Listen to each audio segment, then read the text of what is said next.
Hey, how's everyone doing? Here on the farm.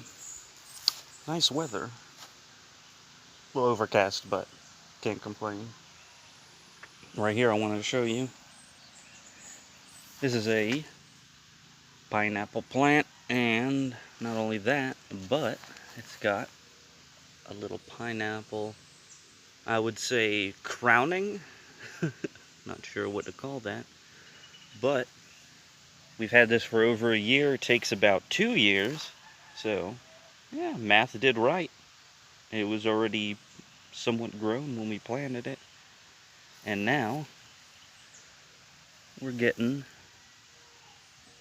the top of a pineapple. That's going to be interesting. Then this guy, that's achote.